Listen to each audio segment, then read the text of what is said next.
Et si l'on pouvait créer de nouvelles espèces utiles à l'homme? Bien plus forts que les OGM, des espèces vivantes fabriquées de toutes pièces, des bactéries reprogrammées pour produire de la lumière, des médicaments ou des carburants. Ces projets un peu fous sont pourtant en marche. Une véritable révolution scientifique. Son nom, la biologie synthétique. C'est une révolution en ce qu'au lieu de chercher à comprendre des êtres vivants qui nous sont donnés comme ça dans l'Arche de Noé, on cherche à en construire, à en créer. Ce rêve plein de promesses réveille aussi les fantasmes les plus fous, les peurs les plus profondes.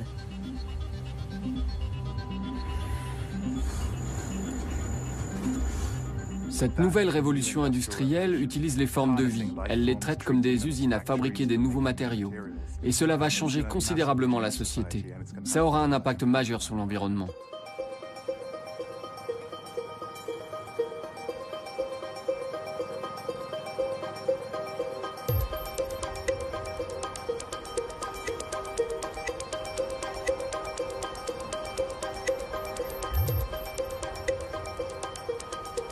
En Californie, une dizaine de compagnies ont déjà sauté le pas. Elles anticipent la fin du pétrole et des ressources fossiles. Leur nouvelle matière première, des organismes vivants. Les bactéries sont cultivées ici, dans cette cuve. On fait tout pour leur bonheur. Température, pression, tous les nutriments dont elles ont besoin. On a du sucre qu'elles adorent dans cette cuve. Et on leur en donne selon des cycles très précis. Elles sont heureuses et nous fabriquent le produit. Ce produit, fabriqué avec bonheur par des milliards de bactéries, c'est peut-être l'essence du futur. Du diesel bactérien, directement utilisable dans n'importe quel moteur actuel. Notre technologie nous permet de produire des carburants qui iront dans les avions, dans les voitures. Très clairement, l'objectif est de fournir tout le carburant dont la planète a besoin. Autant dire beaucoup. Les États-Unis consomment à eux seuls 350 milliards de barils de pétrole par an. Le diesel, c'est quelque chose comme 60 milliards. LS9 fait partie de ces nouvelles compagnies de biotechnologie qui ont vu le jour aux États-Unis grâce au progrès fulgurant de la biologie synthétique. Depuis environ 5 ans, des milliards de dollars sont investis pour développer ce nouveau mode de production, au potentiel vertigineux. Ce carburant est issu d'un procédé en une seule étape. Des organismes microscopiques, reprogrammés, transforment du simple sucre en carburant équivalent à celui qui sort des raffineries de pétrole. Ces bactéries si prolifiques n'existent pas dans la nature. Les ingénieurs du vivant ont réécrit leur ADN pour qu'elles exécutent une nouvelle fonction. Pour comprendre une telle prouesse technique, il faut remonter en 1953, quand Crick et Watson découvrent la structure de l'ADN en forme de double hélice. Il y a dans ce flacon une substance qui est plus précieuse que l'or, les diamants ou le pétrole du monde réunis. Cette substance, les Anglais l'appellent le DNA. Les Français, l'ADN, et les chimistes d'un nom un peu barbare, l'acide désoxyribonucléique. Suivant le point de vue auquel on se place, c'est une substance chimique inerte ou c'est déjà de la matière vivante. Quoi qu'il en soit, tout le mystère de la vie se trouve à l'intérieur de ces substances. Et ce flacon est un peu une boîte de Pandore qu'il vaut mieux refermer en attendant de vous expliquer pourquoi. Notre organisme est une extraordinaire addition de plusieurs milliers de milliards de cellules. Dans chaque cellule, un noyau contient toute l'information génétique qui détermine ce que nous sommes et ce que nous transmettons à notre descendance. Cette information génétique est stockée dans les chromosomes. Chaque chromosome est constitué de milliers de gènes, des phrases écrites avec les 4 lettres de l'alphabet de l'ADN, A, T, G, C. Ces molécules chimiques, on les appelle les bases. Ce sont les gènes qui détiennent le secret de fabrication des protéines, c'est-à-dire la machinerie qui permet de créer des cellules et de faire fonctionner notre organisme. La magie de l'ADN, c'est d'être un langage génétique universel, commun à tous les organismes vivants connus, de la plus petite bactérie constituée d'une seule cellule, aux végétaux, animaux et aux êtres humains qui comptent plusieurs milliards de cellules. Cet ADN, c'est d'abord une quantité colossale d'informations. Dès les années 70, les biologistes tentent de lire ce code de la vie. Ils commencent par séquencer des petits génomes, comme celui de la levure. Si vous vouliez présenter à cette échelle-là la totalité de la séquence du chromosome de la levure, il faudrait multiplier ceci par 50. Donc ça nous fait déjà 2,5 km du ruban de papier. Alors l'homme, il faudra multiplier encore plusieurs centaines de fois, donc ça fera plusieurs centaines de kilomètres. Mais il ne suffit pas de lire l'ADN, encore faut-il le comprendre. Pour traduire l'ADN, les chercheurs se lancent dès les années 70 dans une extraordinaire aventure, celle du génie génétique. Ils commencent à découvrir, parfois par hasard, la fonction de certains gènes. Ces expériences débouchent sur une découverte magistrale, la manipulation du code génétique. Il devient possible de copier et coller des gènes d'une espèce à l'autre pour transmettre des fonctions nouvelles. Jean Wessenbach est un pionnier du génome humain, l'auteur de la première carte de notre ADN. Il a accompagné toute l'aventure du génie génétique. La première application commerciale, ça a été l'insuline, qui de toute façon posait problème puisque les insulines étaient essentiellement extraites, surtout de porc, mais aussi de bovins, et donc avec parfois des réactions allergiques. Donc pour pouvoir éviter ce type de réponse, ce qu'il fallait faire, c'était avoir de l'insuline humaine. Le transfert du gène de l'insuline humaine dans des bactéries permet d'en obtenir des quantités industrielles. C'est une révolution pour le quotidien de millions de diabétiques qui ont besoin de plusieurs doses d'insuline chaque jour pour vivre. Ce tournant marque surtout la naissance des organismes génétiquement modifiés, les OGM. Les industriels de l'agriculture y voient l'opportunité d'améliorer la compétitivité de certaines plantes. En leur transférant un gène de résistance aux parasites, ils augmentent le rendement des cultures. Ces manipulations du code génétique soulèvent un immense écho dans le public. Peut-on se permettre de toucher aux vivants? Ces expériences sont-elles sans risque pour la santé de l'homme et pour l'environnement? La première inquiétude est évidemment de faire, disons, de façon accidentelle, des bactéries qui allaient se propager sur toute la planète, qui allaient éradiquer toutes les espèces naturelles, qui allaient ou qui étaient carrément pathogènes pour, je ne sais pas, pour les plantes ou pour les humains. Et puis évidemment, il y avait d'autres utilisations similaires, non pas accidentelles mais délibérées. Ça aussi, ça a été une inquiétude à l'époque. D'ailleurs, on se demandait si effectivement on n'allait pas faire des monstres. Mais les scientifiques eux-mêmes se heurtent à des limites techniques. Ils peinent à transférer plus d'un gène ou deux d'une espèce à l'autre. 40 ans plus tard, et grâce à de nouveaux outils de pointe, la biologie synthétique ne veut plus seulement manipuler le vivant pour copier et coller d'infimes morceaux. Elle ambitionne, démesurément, de faire des constructions nouvelles de fragments d'ADN, de les assembler comme les pièces d'un Lego pour créer des espèces qui n'existent pas dans la nature. Ah ouais, d'accord. Donc c'est modulaire dans les modules de prélèvement exactement comme dans les... Vraiment. Philippe Marlière est l'un des précurseurs français de la biologie synthétique. Peut-être aussi l'un des plus visionnaires. On peut dire de la biologie synthétique qu'il s'agit d'une révolution culturelle. C'est une révolution en ce qu'au lieu de chercher à comprendre des êtres vivants qui nous sont donnés comme ça dans l'Arche de Noé, on cherche à en construire, à en créer. À l'origine de cette rupture avec la biologie traditionnelle, l'un des temples de la recherche mondiale, le fameux MIT, Massachusetts Institute of Technology, aux États-Unis. Toujours à la pointe de l'innovation. Des grandes premières technologiques, comme la micro-informatique dans les années 70. Et comme à l'époque, la révolution vient non pas des chercheurs, mais des ingénieurs. Pragmatiques, concrets, bricoleurs, ils sont capables d'inventer, fabriquer des machines vivantes, sans être spécialistes de la biologie. Pensez à une voiture. Imaginez que vous n'en ayez jamais vu de votre vie et que vous vouliez comprendre comment ça marche. L'une des solutions, c'est de la mettre en pièces, d'étudier ces pièces, d'essayer de formuler des théories sur leur fonctionnement, de faire des listes de ces composants. Mais il y a une autre manière de faire les choses. Votre voiture est en pièces détachées. Maintenant, il faut essayer de les remettre ensemble. Qu'est-ce que c'est que ce truc? Est-ce que ça va vraiment dans le moteur? Puis-je le laisser de côté? Et à la fin, vous remettez tout ensemble, vous tournez la clé. Est-ce que la voiture démarre? Construire et apprendre en construisant, c'est une démarche très efficace en matière de découverte scientifique. Et ça n'a jamais été appliqué dans le domaine de la biologie. Drew Handy est considéré comme le plus doué de sa génération, un avant-gardiste, le premier théoricien de la biologie de synthèse. Dès 2005, il crée le premier cours de cette discipline.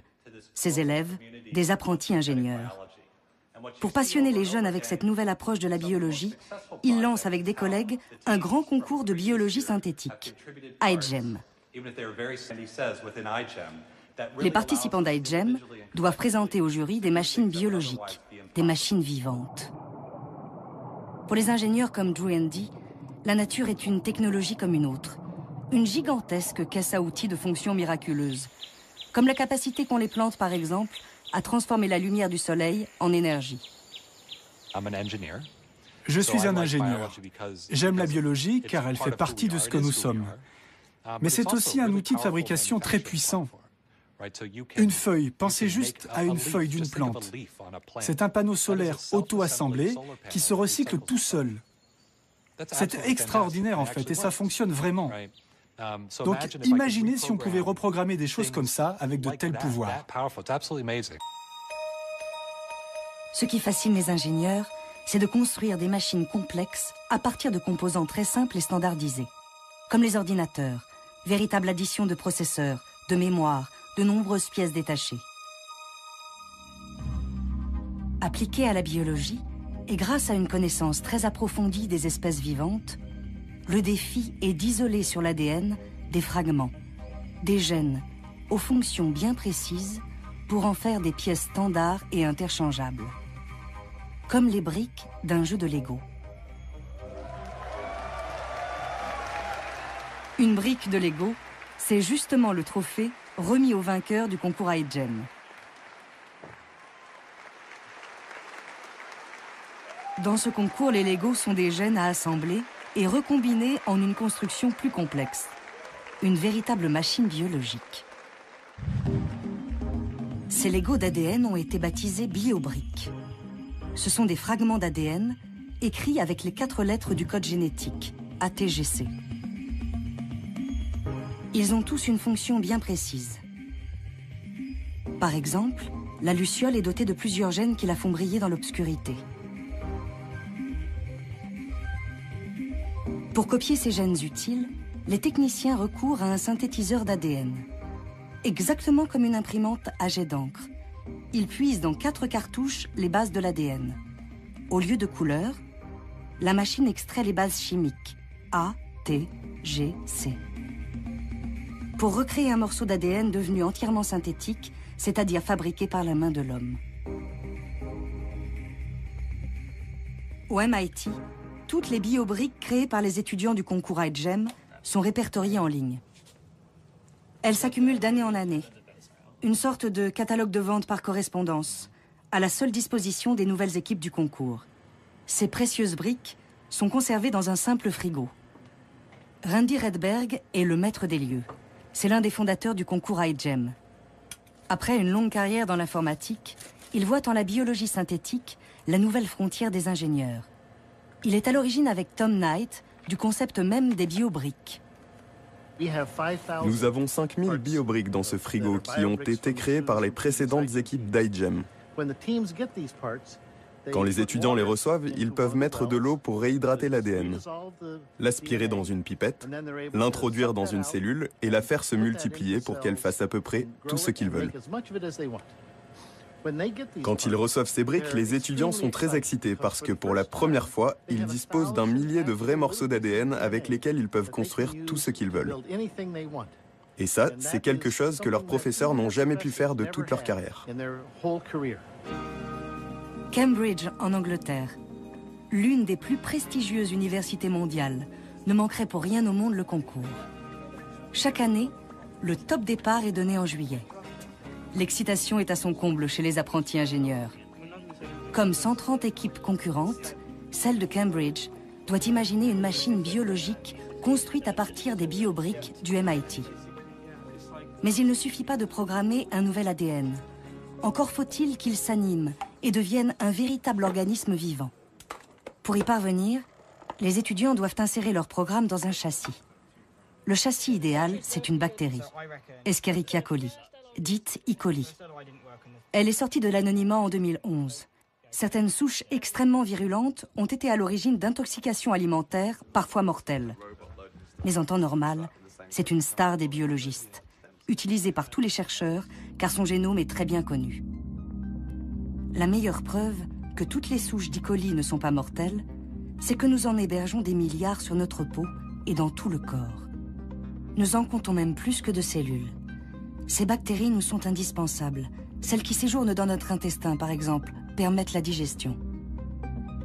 C'est un organisme simple, doté d'une seule cellule, avec un avantage majeur. Aucun noyau ne protège l'ADN. On peut donc la vider d'une grande partie de son ADN superflu et ne conserver que les gènes indispensables à sa survie. Les ingénieurs du vivant peuvent ensuite lui injecter des biobriques pour lui conférer une nouvelle fonction. Par exemple, des morceaux d'ADN de la luciole qui lui permettent de diffuser de la lumière. La bactérie peut donc lire un nouveau programme génétique et l'exécuter. Paul, un Français étudiant de l'équipe de Cambridge, a passé tout l'été à bricoler de l'ADN pour que des bactéries clignotent en bleu. Dans cette flasque, on a une colonie d'Escherichia coli, qui est une bactérie qui d'habitude vit dans la flore intestinale, dans laquelle on a introduit des gènes de bactéries vivant en symbiose dans des animaux marins comme les poulpes. Et dans les poulpes, ces bactéries émettent une lumière utilisée par le poulpe pour attirer des proies. Et ici, donc, on a la même lumière qui est émise, donc le nid émet une lumière bleue. Dans le concours AGEM, les étudiants sont appelés à dépasser la dimension purement technique de leur projet et à penser à des applications concrètes. Pour imaginer leurs bactéries lumineuses E. coli dans le futur, l'équipe de Cambridge a fait appel à Alexandra Daisy-Ginsberg, une designer anglaise experte en biologie synthétique. En tant que designer, la biologie synthétique m'intéresse par les nouveaux matériaux ou procédés de fabrication qu'elle rend possible. En tant qu'artiste, je suis intéressée par le fait qu'on puisse intervenir à cette frontière entre ce qui est naturel et ce qui ne l'est pas, par la place que cette nouvelle technologie pourrait avoir pour nous dans l'avenir. Avec notre projet cette année, on cherche à produire de la bioluminescence, donc de la lumière par des bactéries. Il peut y avoir beaucoup d'applications dans nos vies quotidiennes. On peut imaginer par exemple que les réverbères dans la rue pourraient être remplacés par des arbres luminescents. 4 mois plus tard, l'équipe de Cambridge et toutes les autres, 1500 étudiants du monde entier, viennent enfin présenter leurs créatures microscopiques. Des machines biologiques qui se veulent utiles à l'humanité, ou simplement aussi fun que des applications pour iPhone.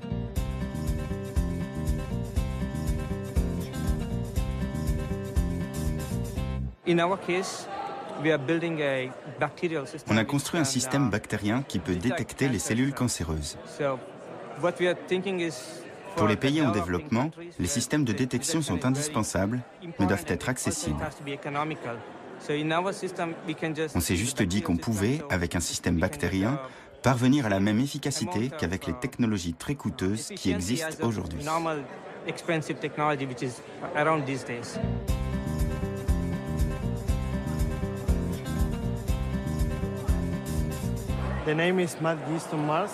Le nom de notre projet, c'est les levures folles de Mars. Et elles sont folles parce qu'elles ont le même système pryonique que les vaches folles. Et notre but, c'est d'assombrir la couleur de Mars pour la rendre habitable par les humains. Ces jeunes Espagnols reprennent un thème classique de la science-fiction, le terraforming, ou le fantasme de transformer l'environnement d'une planète pour la rendre vivable. Mais qu'il soit un peu fantaisiste comme celui-là, ou utile, comme la détection du cancer, ces projets n'ont pas vocation à être commercialisés. L'objectif, c'est de démontrer que la biologie du XXIe siècle est accessible à de très jeunes étudiants. Qu'ils peuvent accomplir quelque chose d'efficace en 4 mois seulement.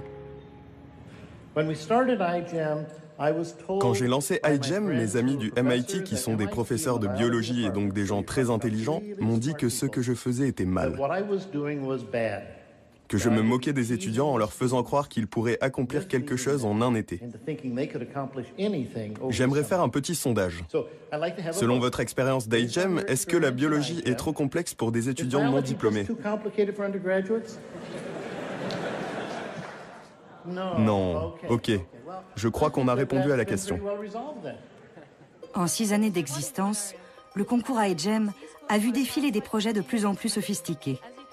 Des Suisses qui s'attaquent aux moustiques pour les empêcher de disperser le paludisme, à l'équipe de Pékin, avec son kit biologique de décontamination de l'eau polluée aux métaux lourds, ou encore l'équipe de Cambridge en Angleterre, et ses bactéries lumineuses, supposées illuminer le monde.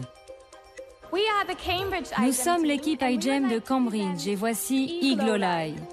La lumière a fasciné les gens pendant des milliers d'années. Pourtant, la biologie synthétique ne s'est pas vraiment intéressée à sa production. Et jusqu'ici, aucune biobrique du registre ne permettait une production autonome de lumière.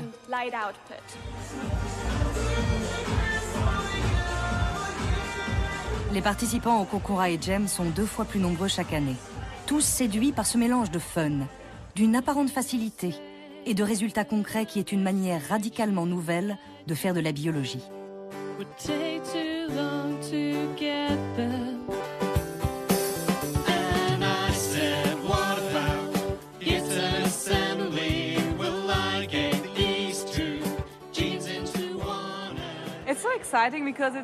C'est vraiment excitant, car pour moi, la biologie, c'était juste observer des processus, regarder des trucs. Mais être un ingénieur, c'est vouloir construire par soi-même. La biologie se construit toute seule et pourtant, je peux agir sur ce processus. C'est incroyable. Cette frontière est vraiment fascinante.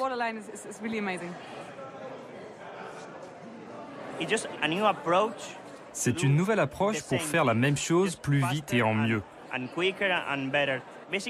En fait, c'est le génie génétique amélioré par les pièces biologiques standardisées qui sont très importantes. C'est la partie ingénieure de la compétition iGEM. Comment intégrer toutes les séquences d'ADN qu'on obtient dans les micro-organismes qu'on veut construire.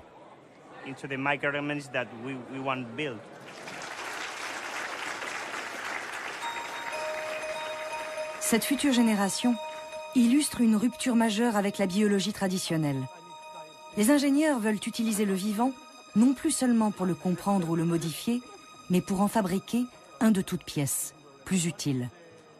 Si cette révolution est aujourd'hui possible, c'est grâce à un immense bond technologique. Quand vous êtes en laboratoire, à peu près tout doit être fait manuellement. En tant qu'ingénieur, je trouve ça pénible. Tout est assez basique et ennuyeux. Pas ennuyeux, mais fastidieux. Ce sont les ordinateurs qui devraient faire ce travail. Et ça, c'est ce que j'ai vraiment envie de changer. Chaque chose que je vois dans le labo, je me dis, ça devrait être automatisé, ça devrait être automatisé, on peut faire ça plus vite. L'automatisation, c'est justement ce qui permet à la biologie de changer d'échelle. En 10 ans, les techniques ont doublé en performance chaque année, à des coûts de plus en plus faibles. L'illustration la plus spectaculaire, c'est le séquençage des quelques 20 000 gènes du génome humain, soit 6 milliards de bases ATGC, les 4 lettres élémentaires de l'alphabet génétique. Pour y parvenir, il aura fallu 13 ans et 2,5 milliards d'euros. Jean Wessenbach a participé à cette grande aventure. Il a été le témoin de l'explosion des techniques qui permettent 10 ans plus tard de séquencer un génome entier en quelques semaines pour quelques milliers d'euros. Est-ce que l'automatisation a été un élément déterminant? Bien sûr, elle l'a été parce que on est obligé de faire des expériences à très grande échelle, tout simplement parce qu'on n'est pas sûr du résultat qu'on va obtenir. Donc on va faire on va tester tout un tas de petites variations qu'on a introduites jusqu'à trouver celle qui est optimale. L'automatisation, c'est aussi ce qui permet de fabriquer à la commande les fameuses biobriques du MIT. La possibilité de copier des fragments génétiques de manière quasi industrielle. Après la chimie de synthèse, c'est l'avènement de la biologie de synthèse. La société GeneArt en Allemagne est l'un de ces nouveaux industriels de la biologie. Dans ces locaux high-tech, 8 millions de bases synthétiques sont produites par mois. En fonction de la commande, un ordinateur dirige l'assemblage des bases A, T, G et C pour créer de toutes pièces un ADN artificiel. Les chercheurs peuvent commander des gènes complets sur Internet, les faire fabriquer sur mesure, à des tarifs de plus en plus abordables. 10 years ago, genes were about 10 to 20 times more costly. Il y a 10 ans, les gènes coûtaient 10 à 20 fois plus cher qu'aujourd'hui.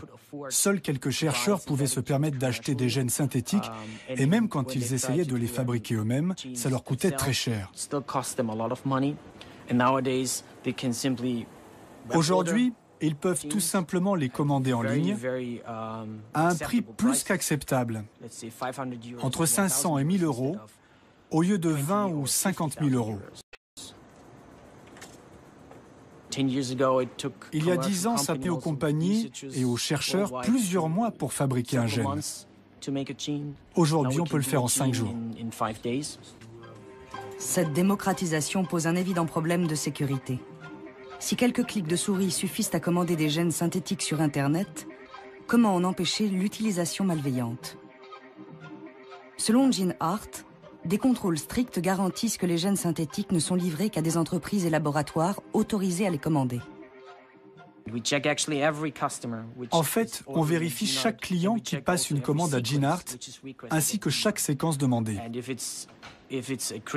Si c'est une séquence douteuse, si elle peut être utilisée à mauvais escient ou si elle est référencée sur des listes, on demande la permission aux autorités du pays ou on refuse la commande. Or we simply deny the order.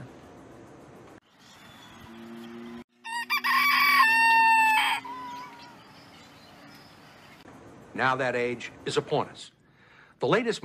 Gene Hart travaille avec les plus grands laboratoires de recherche mondiaux. Ils ont par exemple fourni toutes les biobriques qui ont permis de créer le premier génome synthétique complet de l'histoire.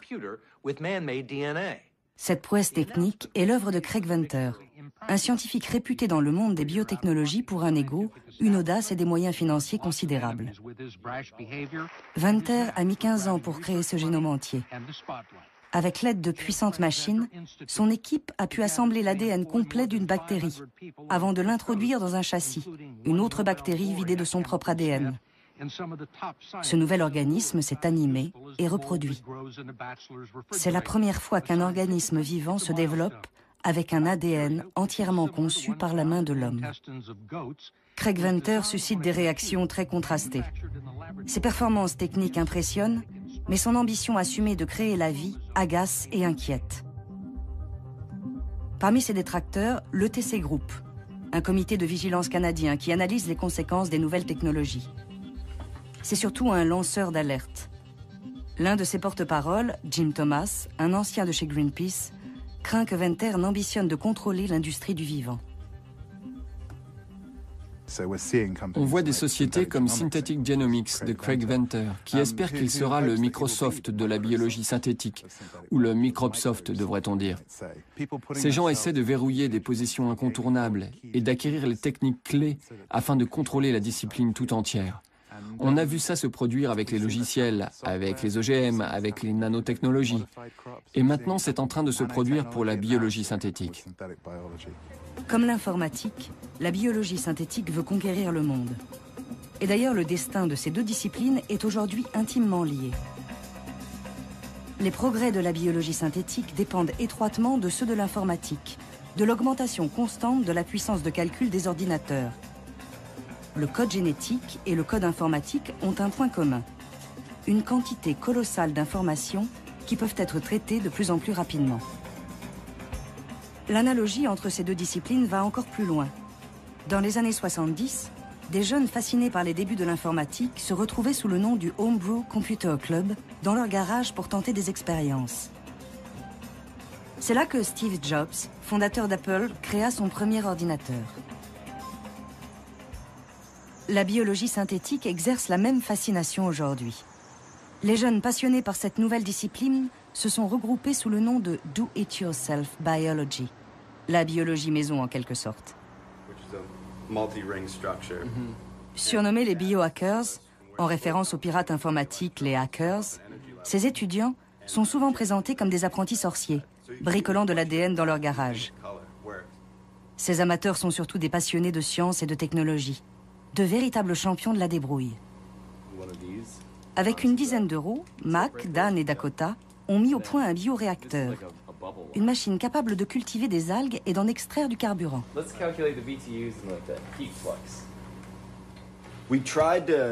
On a essayé de fabriquer ce bioréacteur avec des matériaux facilement accessibles et bon marché. 2 bouteilles de 2 litres qu'il vous reste après avoir bu votre soda. Dan et son grand-père ont assemblé ça avec des bouts de bois. Ça, ce sont des tubes qu'on a eus à l'école. Et le système de pompage qu'on utilise, on l'a trouvé dans le grenier de notre école. Il traînait là depuis 10 ans au moins. Et le système d'éclairage a coûté $5. Tout l'intérêt, c'est d'arriver à fabriquer ça avec quelques dollars pour que n'importe qui puisse le faire. Ça nous a coûté peut-être $20 en tout. Ceux qu'on trouve dans les labos peuvent coûter plusieurs centaines de milliers de dollars. Jason, Bob et moi avons fondé DYBio en 2008. Des amis communs nous ont présenté et on s'est découvert une passion commune pour la science non institutionnelle. Et quelques semaines plus tard, on s'est retrouvés avec des copains et on a commencé des expériences de biologie moléculaire à la MacGyver. Ce sont des gens qui sont surtout intrigués par les biotechnologies et qui se disent qu'on n'a peut-être pas besoin d'être un génie avec un doctorat pour pouvoir faire ça. Ces biologistes amateurs présents sur les 5 continents s'inspirent des géants de la biologie synthétique. Craig Venter vient de recevoir $600 millions du pétrolier ExxonMobil pour faire produire du carburant à des algues synthétiques. Ces algues sont naturelles, mais la différence avec ce que font Craig Venter et Synthetic Genomics, c'est qu'ils examinent le génome et la structure ADN de ces organismes pour essayer de reprogrammer synthétiquement ces algues avec un bien meilleur rendement. Nos algues ont un rendement de 20 à 30%, mais celles qui sont synthétiques peuvent dépasser les 50%. Ces biohackers avouent la modestie de leur démarche. Mais ils rêvent du jour où ils pourront programmer des cellules comme on crée des logiciels informatiques. Une sophistication encore lointaine, selon Drew Handy lui-même, l'un des fondateurs de la biologie synthétique. On dit qu'on écrit des programmes ADN aujourd'hui, mais est-ce que ces programmes ressemblent à ceux qu'on met dans un ordinateur? Pas vraiment. Ça ressemble plus aux programmes que vous trouvez dans les jouets pour enfants. Un petit robot en Lego, par exemple, que vous programmez pour réagir à la lumière ou pas, bouger par là ou pas. C'est le genre de sophistication que nous avons avec nos programmes ADN aujourd'hui. Nous sommes au tout début de la programmation des cellules. Ce n'est pas comme les ordinateurs dans la sophistication, mais ça l'est dans l'ambition.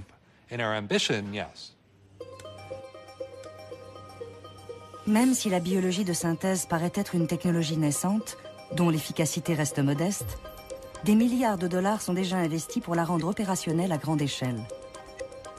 Carburant, médicaments, plastique, tout ce que la chimie de synthèse a produit de façon coûteuse et polluante, la biologie de synthèse se propose de le produire de manière écologique, à partir de matières vivantes. Une sorte de chimie verte qui fait des microbes les nouvelles usines du XXIe siècle. Premier produit sur le point d'arriver sur le marché, c'est un médicament, l'artémisinine de synthèse. Cette molécule thérapeutique est une cause inattaquable. C'est le traitement curatif le plus efficace d'un fléau pour les pays du Sud, le paludisme ou malaria. Chaque année, l'épidémie tue 1 million de personnes, surtout des enfants de moins de 5 ans. L'artémisinine naturelle est extraite de l'armoise, une plante cultivée principalement en Asie et en Afrique de l'Est. Mais elle est de plus en plus rare. Sa production est longue et coûteuse et reste très insuffisante. Jay Kisling, un ingénieur californien, est à l'origine d'une découverte majeure. Il a trouvé le moyen de produire de l'artémisinine de synthèse grâce à des bactéries reprogrammées. Après le laboratoire et la preuve de concept, c'est le géant pharmaceutique français Sanofi Aventis, à l'autre bout de la planète, qui doit industrialiser le procédé. Ce qu'a développé Kissling est quelque chose qui relève d'un procédé de laboratoire.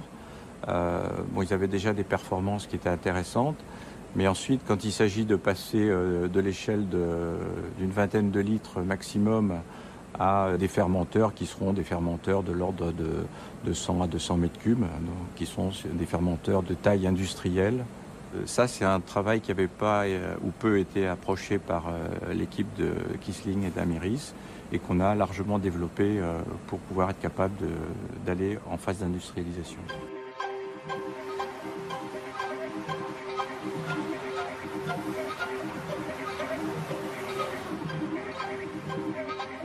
C'est donc en Californie, dans la baie de San Francisco, que l'histoire a commencé il y a 10 ans. Avant de croiser la route de l'artémisinine, Jay Kissling travaillait sur des levures, des organismes aussi simples que les bactéries. Un modèle comme un autre pour se lancer dans l'aventure de la biologie synthétique.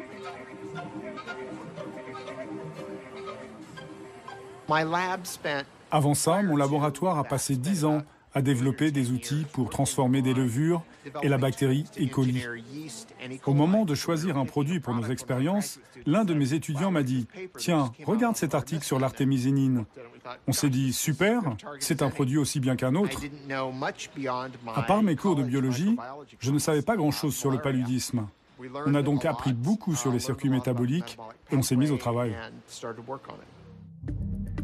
Les circuits métaboliques sont des cascades de transformations chimiques. C'est par exemple tout le chemin parcouru entre le principe actif naturel de l'armoise et ce qui deviendra 18 mois plus tard de l'artémisinine, une molécule thérapeutique. Ce circuit, modifié par la biologie synthétique, permet de réduire ce délai d'1 an et de produire beaucoup plus de médicaments. Pour obtenir un microbe capable de produire de l'artémisinine, on a dû prendre le circuit métabolique de l'armoise, la plante originelle, et insérer ce circuit à l'intérieur d'une levure. Cela a permis à la levure de produire l'artémisinine. Pour financer ses recherches, Jay Kissling a reçu 42,5 millions de dollars de la fondation Bill Gates, engagée dans la lutte contre le paludisme. Une partie de ces fonds a servi à créer la société Amiris en 2005.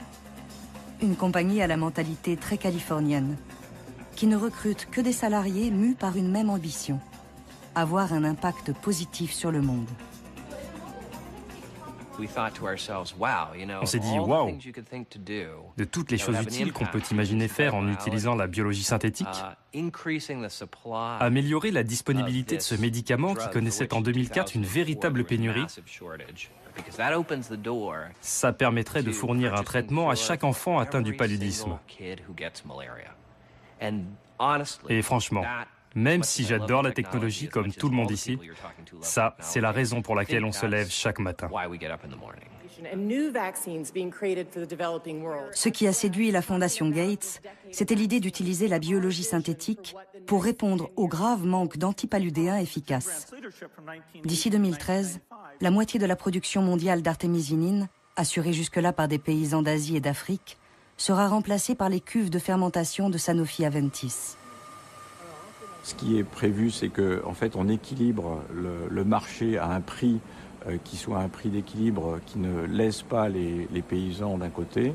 Donc, on va contrôler d'une certaine manière les quantités qui seront cultivées, les surfaces qui seront cultivées, avec la production qui sera faite d'une manière synthétique. Même si l'objectif est de sauver des vies, l'ETC Group craint des conséquences dramatiques sur le revenu des producteurs d'artémisinine et à terme de toutes les ressources naturelles. Si des sociétés comme Sanofi Aventis sont capables de produire de l'artémisinine dans des cuves, que ce soit à Berkeley ou en République tchèque, ça aura un effet majeur sur le mode de subsistance de ces paysans africains. Et ce n'est pas uniquement l'artémisinine. On voit les entreprises de biologie synthétique essayer de produire de la réglisse dans des cuves, de la vanille dans des cuves, du caoutchouc dans des cuves. Toutes ces marchandises dont dépend la subsistance de vraies personnes.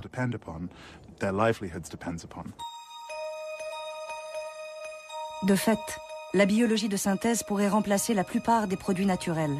Jay Kissling et Amiris en font déjà l'expérience. En modifiant quelques étapes, les bactéries reprogrammées pour obtenir de l'artémisinine peuvent aussi fabriquer une grande variété de produits, du caoutchouc, de la vitamine A, ou encore et surtout du carburant. On s'est donc demandé ce qu'on allait faire. Et en envisageant les défis les plus difficiles, celui qui nous motivait le plus, c'était cette idée de produire un carburant sans compromis. Par sans compromis, je veux dire que ses qualités seraient meilleures que celles des produits issus du pétrole. Pas « tiens, j'aimerais utiliser un produit renouvelable mais il coûte beaucoup plus cher et il ne marche pas très bien dans ma voiture ». Non, ce serait le même prix et ce serait aussi bien, si ce n'est mieux.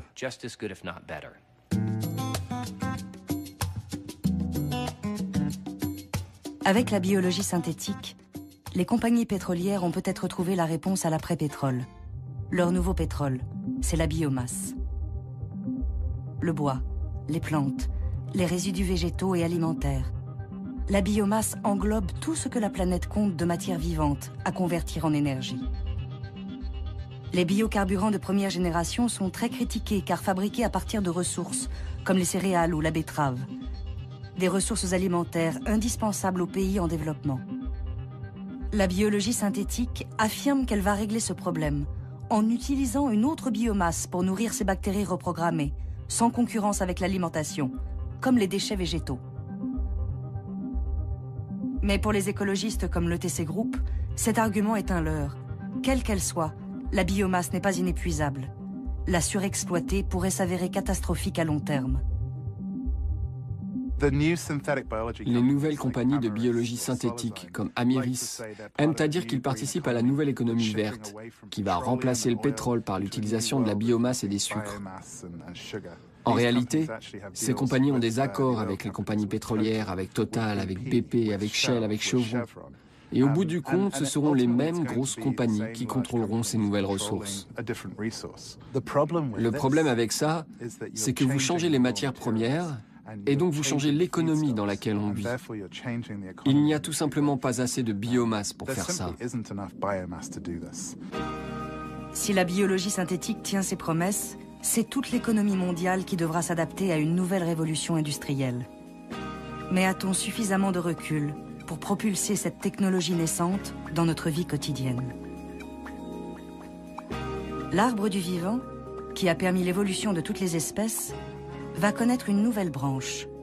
Une branche artificielle, faite d'espèces créées par la main de l'homme. Qui peut garantir que ces nouveaux organismes ne vont pas dominer et détruire nos écosystèmes naturels?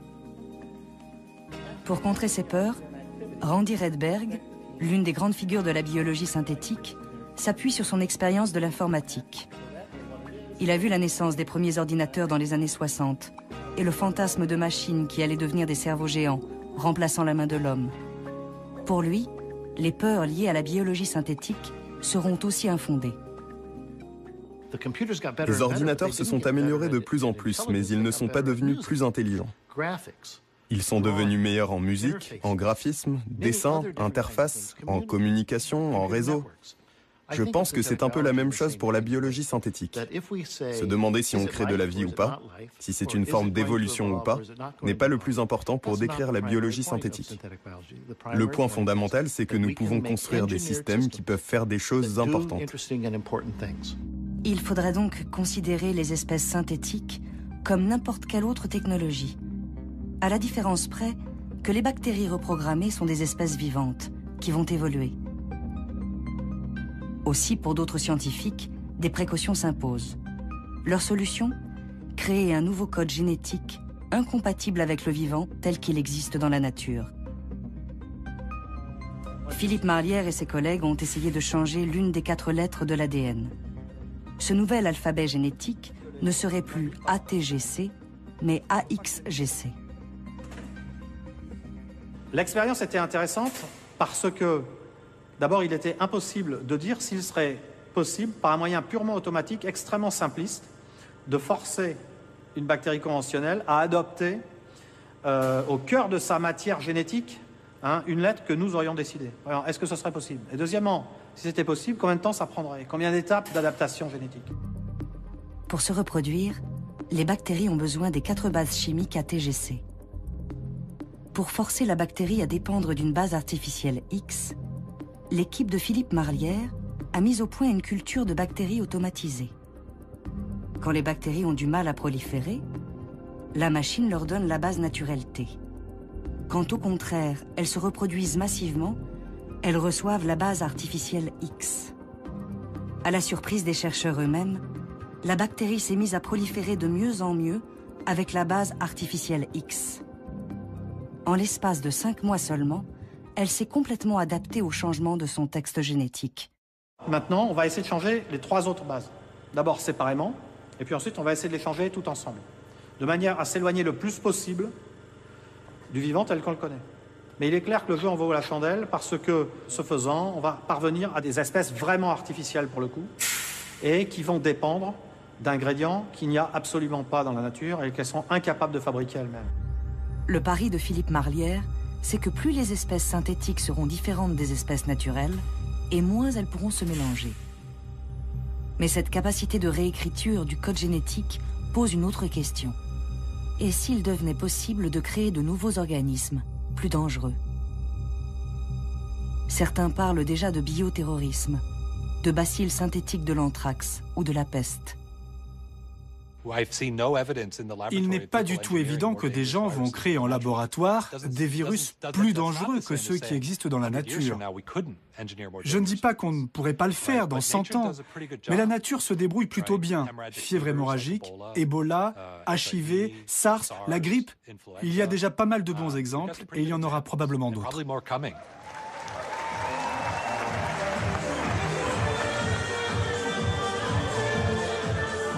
Les jeunes d'iGEM, nos futurs biologistes synthétiques, n'ont pas peur de se projeter dans un futur peuplé de leur création bactérienne. 1, 2,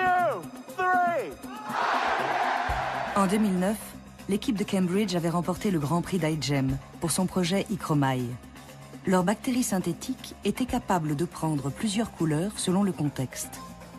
La designer Daisy Ginsberg, déjà consultante pour l'équipe, avait imaginé plusieurs scénarios sur 100 ans, dans lesquels ces pigments bactériens pourraient remplacer les colorants alimentaires ou colorer le ciel en cas de pollution. Sa vision en 2049, c'est que de telles bactéries modifiées pourraient servir de système d'autodiagnostic pour toutes sortes de maladies. L'une des propositions, c'était cette idée qu'un jour, peut-être en 2049, ce serait socialement acceptable d'avaler Ichromai sous forme de yaourt à boire. Ces bactéries modifiées coloniseraient alors votre intestin pour surveiller les maladies. Lorsqu'elles détecteraient quelque chose, des composés chimiques produits par les pathogènes, elles se mettraient à produire de la couleur et ce serait très facile à voir dans vos excréments.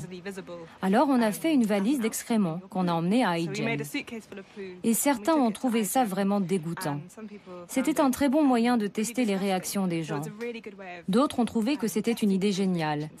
Mais peut-être que l'on n'est pas encore tout à fait prêt pour ça.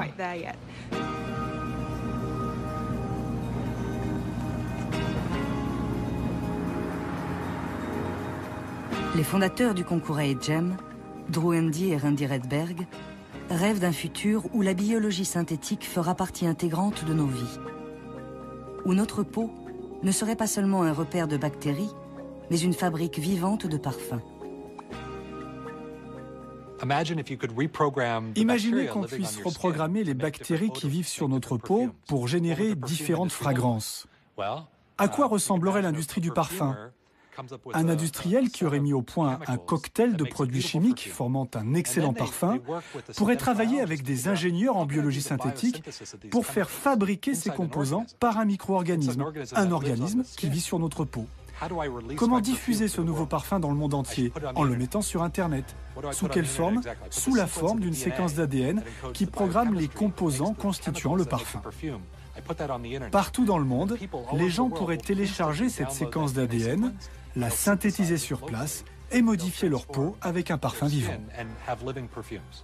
Je pense que la biologie synthétique va entrer dans nos vies d'abord par les annonces d'avancées scientifiques, puis, au cours de la prochaine décennie, par les exemples de certaines entreprises qui auront réussi à accomplir quelque chose, à soigner des maladies de cette manière. Et puis, dans les 20 ans qui suivront, il devrait y avoir des percées importantes. Les gens commenceront à en entendre vraiment parler et à l'utiliser personnellement. Dans 50 ans? Je ne sais pas. C'est assez long, mais c'est l'échelle de temps qu'il faut envisager pour des changements de l'ampleur de ceux dont nous parlons. C'est excitant au début, mais à la fin, tout le monde l'a, et ça semble totalement normal. Propulser sur le marché une technologie dont on sait très peu de choses, sans aucun contrôle, régulation ou surveillance, c'est la recette d'un désastre. Car quand cette industrie va rencontrer des problèmes et que quelque chose va aller de travers, comme ça va inévitablement être le cas, ce sera à large échelle, ici, dans le vrai monde, et pas seulement en laboratoire. La biologie synthétique, comme le reste des biotechnologies, sont des domaines si mouvants, au potentiel si bouleversant, que leur portée ne peut s'envisager que sur plusieurs décennies. Et pourtant, de demi-siècle en demi-siècle, même si la science dépasse les obstacles techniques, les questions fondamentales demeurent. En 1962, le biologiste visionnaire Jean Rostand s'interrogeait déjà sur le devenir de l'ADN, le DNA en anglais, comme on l'appelait à l'époque. Mais il est certain que par un moyen ou par un autre, les chimistes finiront par modifier le DNA. Ils feront une sorte d'industrie du DNA, comme on fait l'industrie des matières plastiques. On fera des super DNA. On finira par falsifier le DNA naturel, par le frelater en y introduisant des molécules étrangères. Et alors vous voyez tout ce que cela ouvre d'espoir, de perspectives pour l'homme, et aussi, disons-le, d'inquiétude. Je vous avoue que pour ma part, car un biologiste a quand même le droit d'être un homme, je doute que l'homme soit actuellement mûr pour prendre en main la commande chimique de son destin. Mais le sera-t-il jamais ?